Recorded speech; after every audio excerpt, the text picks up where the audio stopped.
तो आज हम बात करेंगे ऐसे एक ब्रांड की जो कि स्टार्ट हुआ था एक फ्लैगशिप किलर के तौर पर अभी खुद ही एक फ्लैगशिप बन चुका है।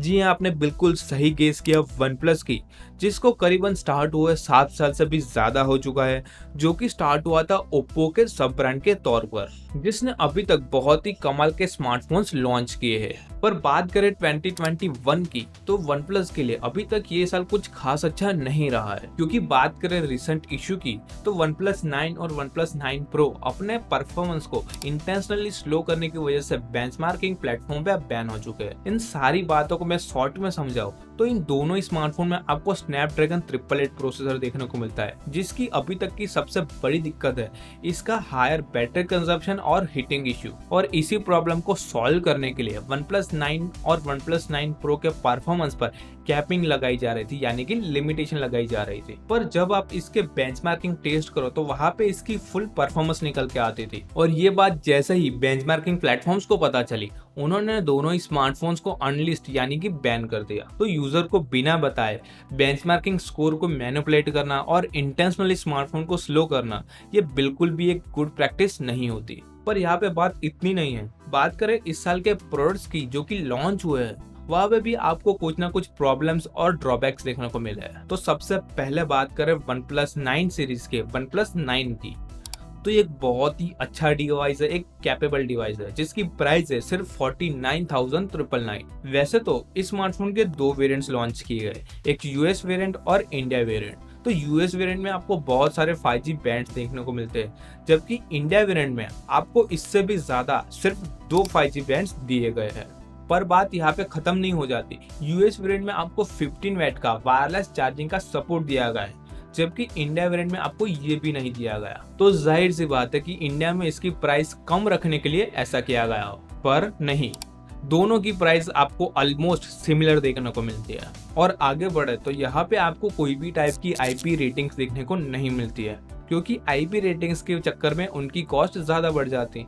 पर हाँ, वो लोग हैसलब्लेड की ब्रांडिंग के ऊपर करोड़ों रुपए खर्च कर सकते हैं, क्योंकि वो आपके फोटोज में फिल्टर ऐड करता है, जो कि आईपी रेटिंग्स देने से ज्यादा इंपॉर्टेंट है।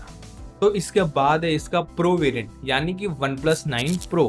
तो वो भी एक बहुत ही अच्छा डिवाइस है और top of the line flagship device की कैटेगरी में आता है। पर यहाँ पे दिक्कत ये है कि वन प्लस स्टार्ट हुई थी फ्लैगशिप किलर का तौर पर, क्योंकि यहाँ पे आपको फ्लैगशिप लेवल के फीचर्स एक अफोर्डेबल प्राइस पे देखने को मिलते हैं। पर हम वन प्लस 9 प्रो की प्राइस को वन प्लस 7T से कंपेयर करें तो आपको 3 साल में करीब 18 से 20 हजार का प्राइस जम देखने को मिलता है। और इसी वजह से वन प्लस अभी एक फ्लैगशिप ब्रांड बन चुका है। वैसे तो वन प्लस 9 सीरीज कुछ इतनी खराब सीरीज नहीं है, पर वन प्लस 9 में आपको इतने कॉम्प्रोमाइज देखने को मिलते हैं कि वो आपको वन प्लस 9 प्रो बाय करने के लिए पुश करता है, क्योंकि वन प्लस 9 में आपको OIS का सपोर्ट देखने को नहीं मिलता, जबकि अभी लॉन्च हुए वन प्लस नोट 2 में भी ये फीचर दिया गया है, जो कि 30,000 से भी कम प्राइस पे लॉन्च हुआ है। इसके बाद आता है वन प्लस 9 सीरीज का सबसे अफोर्डेबल ऑप्शन, यानी कि वन प्लस 9R।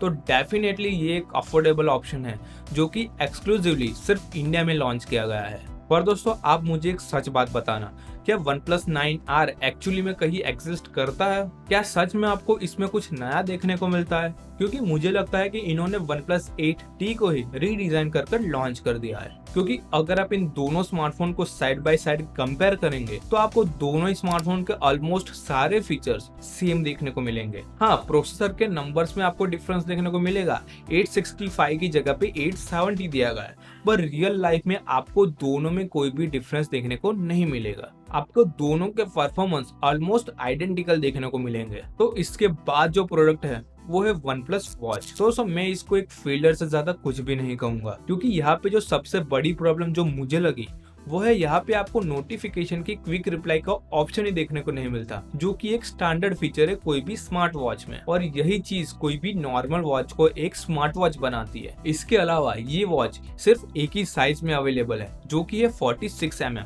जिसको हम क्लोथिंग साइज में कन्वर्ट करें तो वो होता है डबल एक्सएल। तो अगर आप वो इंसान है जिनकी कलाइयाँ छोटी है तो ये आपके लिए एक अच्छा चॉइस नहीं हो सकता। हाँ, इसके अलावा यहाँ पे आपको OnePlus Nord सीरीज में 2 स्मार्टफोन यानी कि OnePlus Nord Core edition and OnePlus Nord 2 भी लॉन्च होते देखने को मिले। पर यहाँ पे कोर एडिशन से इतनी ज्यादा तो एक्सपेक्टेशन नहीं है, पर OnePlus Nord 2 जिसकी हाइप लॉन्च से पहले बहुत ही ज्यादा थी और ये वाकई में एक अग्रेसिव प्राइस पे लॉन्च हुआ है, जो कि एक बहुत ही कमाल की बात है। पर यही एग्रेसिव प्राइस पे ये कंज्यूमर को मिल पाएगा, ये एक बड़ा क्वेश्चन है, क्योंकि हमने इसके प्रीडिसेसर यानी कि OnePlus Nord में ये देखा है कि इसके बेस वेरिएंट के सिर्फ लिमिटेड यूनिट्स ही मैन्युफैक्चर किए गए थे।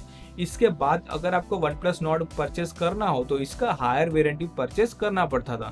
तो क्या यही कहानी इस बार भी रिपीट होगी, ये एक बड़ा क्वेश्चन है, क्योंकि एंड ऑफ द डे ये सारा ही एक बिजनेस है, क्योंकि सारी ब्रांड्स प्रॉफिट बनाना चाहती है और इसी की वजह से OnePlus जो कि एक फ्लैगशिप किलर ब्रांड था वो एक फ्लैगशिप ब्रांड बन चुका है। तो लेट्स सी क्या OnePlus Nord 2 इस साल का सबसे सक्सेसफुल प्रोडक्ट साबित हो पाएगा OnePlus के लिए। क्या ये OnePlus की इस साल की कहानी को चेंज कर पाएगा, ये तो आने वाले टाइम में पता चल ही जाएगा। तो दोस्तों बस इस वीडियो में सिर्फ इतना ही था। मैं मिलूंगा आपको नेक्स्ट वीडियो में, तब तक के लिए बाय बाय, पीस।